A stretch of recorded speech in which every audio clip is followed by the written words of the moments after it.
नमस्कार, आप देख रहे हैं दर्श न्यूज। मैं हूं दिव्यांशु। 2024 के लोकसभा चुनावों का असर बिहार विधानसभा के समीकरणों पर भी देखने को मिलेगा।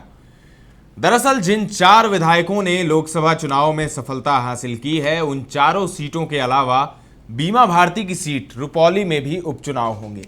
इसके अलावा 2 राज्यसभा सीटों के लिए दंगल देखने को मिल सकता है। आइए जानते हैं। बिहार विधानसभा की सीटों का समीकरण भी जल्द बदलने वाला है। दरअसल इस लोकसभा चुनाव में 4 ऐसी सीटें हैं जहां से मौजूदा विधायकों ने जीत दर्ज की है। जाहिर है, सांसद बन चुके इन विधायकों को विधानसभा की सदस्यता छोड़नी होगी। वहीं बीमा भारती के इस्तीफे के कारण रुपौली सीट भी खाली हुई है। ऐसे में जब 5 सीटों पर उपचुनाव होंगे तो निश्चित तौर पर विधानसभा में नए आंकड़े बनेंगे।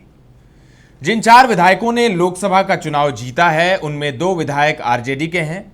बक्सर से लोकसभा चुनाव जीतने वाले सुधाकर सिंह रामगढ़ से आरजेडी विधायक हैं। वहीं जहानाबाद से जीत दर्ज करने वाले सुरेंद्र यादव बेला से विधायक हैं। वहीं गया लोकसभा सीट से जीतने वाले जीतन राम मांझी इमामगंज से विधायक हैं, जबकि आरा लोकसभा सीट से जीत दर्ज करने वाले सुदामा प्रसाद सीपीआई एमएल के टिकट पर तरारी से विधायक चुने गए थे। यानी जो 4 विधायकों ने लोकसभा चुनाव जीता है, उनमें 3 महागठबंधन के हैं तो 1 एनडीए के हैं। इसके अलावा पूर्णिया जिले की रुपौली विधानसभा सीट भी पहले से खाली हो चुकी है। इस सीट से जेडीयू के टिकट पर विधायक चुनी गई बीमा भारती ने लोकसभा चुनाव से ठीक पहले इस्तीफा देकर आरजेडी के टिकट पर पूर्णिया से चुनाव लड़ा। हालांकि वो लोकसभा का चुनाव नहीं जीत पाई, लेकिन रुपौली सीट खाली हो चुकी है। 5 विधानसभा सीटों पर उपचुनाव के अलावा 2 राज्यसभा सीटों पर और विधान परिषद की 1 सीट पर भी उपचुनाव होंगे।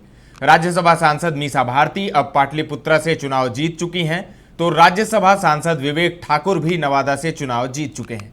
इसके अलावा विधान परिषद के सभापति देवेश चंद्र ठाकुर भी अब लोकसभा में जाएंगे। देवेश चंद्र ठाकुर ने तिरहुत स्नातक क्षेत्र से विधान परिषद का चुनाव जीता था।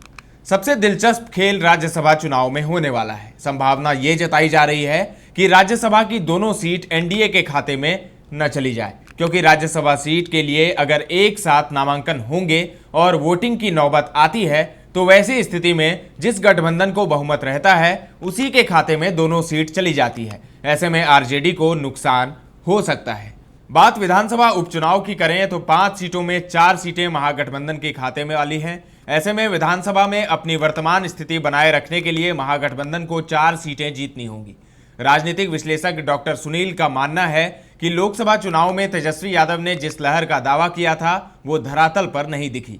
जब 5 विधानसभा सीट के लिए उपचुनाव होंगे, तब भी तेजस्वी बहुत असरदार होंगे, इसकी संभावना कम दिखाई देती है।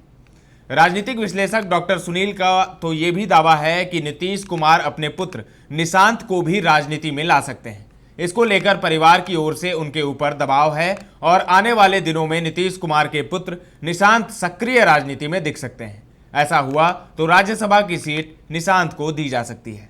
वहीं वरिष्ठ पत्रकार प्रवीण बागी का मानना है कि राज्यसभा चुनाव में आरजेडी को नुकसान होना निश्चित है। ऐसे में जिन 2 सीटों पर उपचुनाव होंगे, उसमें से 1 सीट जेडीयू को मिल सकती है, जबकि बीजेपी वाली सीट से ऋतुराज सिन्हा को मौका मिल सकता है।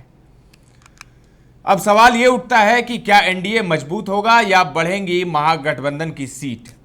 फिलहाल विधानसभा में एनडीए के पास मामूली बढ़त के साथ बिहार विधानसभा में बहुमत है। ऐसे में 5 सीटों पर उपचुनाव के दौरान कड़ी टक्कर देखने को मिल सकती है, क्योंकि जहां एनडीए इन सीटों को जीतकर थोड़ा और मजबूत होने की कोशिश करेगा, तो महागठबंधन अपनी मौजूदा सीटों को हर हाल में जीतना चाहेगा। तो मुकाबला एक बार फिर से बेहद दिलचस्प रहने वाला है और बिहार में चुनाव होने वाला है।